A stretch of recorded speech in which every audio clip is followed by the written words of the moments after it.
जम्मू कश्मीर के गांदरबल में आतंकी हमला। आतंकियों ने एक डॉक्टर समेत 6 प्रवासी मजदूरों की गोली मारकर हत्या की। एक निर्माणाधीन सुरंग के पास हुआ हमला।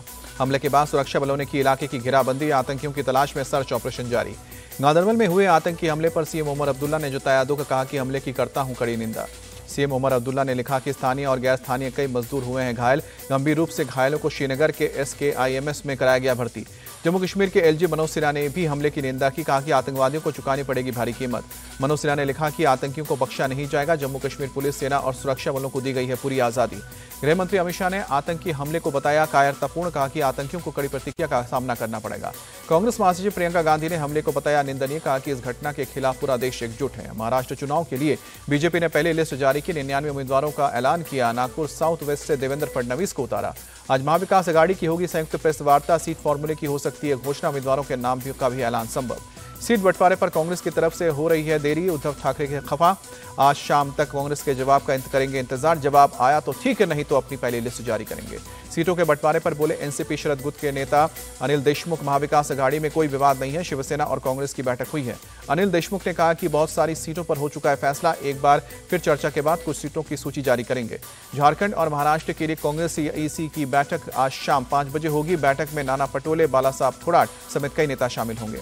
असम और मध्य प्रदेश उपचुनाव के लिए कांग्रेस उम्मीदवारों की लिस्ट जारी की गई है। असम की 4 और MP की 2 सीटों के लिए उम्मीदवारों की घोषणा है। 13 नवंबर को उपचुनाव है। झारखंड विधानसभा चुनाव के लिए आजसू पार्टी की पहली लिस्ट जारी। 8 उम्मीदवारों के नाम की घोषणा। पार्टी सुप्रीमो सुदेश महतो सिल्ली से लड़ेंगे चुनाव। लोकसभा चुनाव ट्रेलर था पिक्चर, अभी बाकी है प्रियंका चतुर्वेदी का बयान।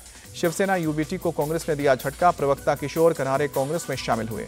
बिहार में विधानसभा की 4 सीटों पर उपचुनाव। महागठबंधन ने उम्मीदवारों का किया ऐलान। RJD सांसद मीसा भारती का दावा कि उपचुनाव में बिहार की 4 सीट पर इंडिया अलायंस जीतेगा। बहराइच हिंसा मामला पहुंचा सुप्रीम कोर्ट। बुलडोजर एक्शन पर रोक की मांग। आज होगी सुनवाई।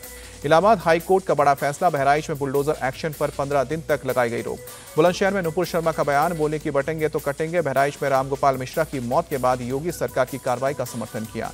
दिल्ली की CM आतिशी का बड़ा बयान। कहा कि दिल्ली की हवा और पानी में प्रदूषण का कारण है बीजेपी की गंदी राजनीति। पंजाब से ज्यादा हरियाणा और UP से प्रदूषण आ रहा है।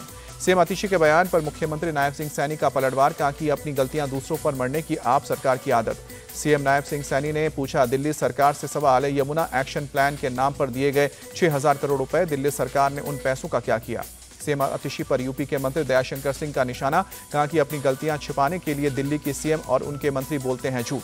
हरियाणा में पराली जलाने का सिलसिला जारी। करनाल के ओर से खेत में पराली जलाने की घटना सामने आई।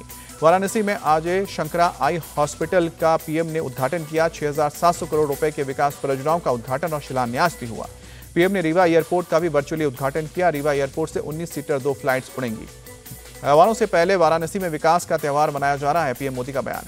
शंकरा नेत्र अस्पताल के उद्घाटन के मौके पर कांची कामकोटी पीठ के शंकराचार्य शंकर विजेंद्र सरस्वती स्वामी भी थे मौजूद। प्रधानमंत्री मोदी की जमकर तारीफ की। संगठनात्मक चुनाव की तैयारियों की समीक्षा के लिए JP नड्डा ने बुलाई बैठक। आज BJP मुख्यालय में मीटिंग होगी।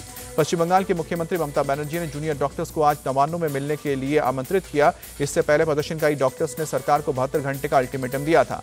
केंद्रीय मंत्री अमित शाह आज राष्ट्रीय पुलिस स्मारक में जाकर पुलिसकर्मियों को देंगे श्रद्धांजलि। पुलिसियों कर्मियों के बलिदान को नमन करेंगे। महाराष्ट्र के पुणे में एक सभा को संबोधित करते हुए चीफ जस्टिस चंद्रचूड़ का बयान। अयोध्या के फैसले को लेकर कहा कि भगवान से रास्ता दिखाने के लिए कहा था। दिल्ली के रोहिणी में CRPF स्कूल के पास हुए धमाके का CCTV वीडियो आया सामने। वीडियो में 2 पाक की गई कारें पास से स्कूटर के गुजरने के बाद धमाका हुआ। धमाके में कोई हताहत नहीं है। NIA और NSG की टीम अब टेरर एंगल से जांच कर रही है। शुरुआती जांच में क्रूड बम जैसा मटेरियल मिला है। ब्लास्ट पर भड़की दिल्ली की CM आतिशी। BJP से पूछा ये क्या हो रहा है। दिल्ली का हाल मुंबई जैसा। बाबा सिद्दीकी हत्याकांड में गिरफ्तार 3 आरोपी धर्मराज कश्यप, गुरमेल सिंह और प्रवीण लोनकर की आज फिर से कोर्ट में पेशी होगी। पुलिस मांग सकती है कस्टडी। उत्तराखंड में चमोली में मुस्लिम समुदाय के बहिष्कार के फरमान के बाद असदुद्दीन ओवैसी भड़के। धामी सरकार पर बरसते हुए कहा कि देश में मुसलमानों को अछूत बना दिया गया। दिल्ली के जहांगीरपुरी में 2 गुटों में फायरिंग। एक युवक की मौत, 2 घायल। IED ब्लास्ट में ITBP के 2 जवानों की मौत पर बोले कांग्रेस नेता TS सिंहदेव सरकार को इसके खिलाफ उठाने होंगे सख्त कदम। तमिलनाडु में भी झमाझम बारिश ने बढ़ाई परेशानी। मदुरै में के कुछ हिस्सों में बारिश की वजह से सड़कों पर पानी भरा। दाना चक्रवात की स्थिति को लेकर हुई बैठक। भुवनेश्वर में ओडिशा के मुख्य सचिव मनोज आहूजा ने अधिकारियों के साथ मीटिंग की। पहली बार महिला T20 विश्व कप की चैंपियन बनी न्यूजीलैंड। साउथ अफ्रीका को फाइनल मैच में 32 रन से हराया। अमिलिया केर बनी player of the match. 43 run बनाकर झटके 3 विकेट। पहले बैटिंग करते हुए न्यूजीलैंड ने बनाए थे 158 रन। 20 ओवर में 126 रन में साउथ अफ्रीका ढेर। बेंगलुरु टेस्ट में भारत की शर्मनाक हार, न्यूजीलैंड ने 8 विकेट से जीता मैच। 36 साल बाद घर में न्यूजीलैंड से टेस्ट टीम हारी है। टीम इंडिया ने कीवियों को दिया था 107 रन का लक्ष्य, न्यूजीलैंड ने 2 विकेट खोकर लक्ष्य हासिल किया।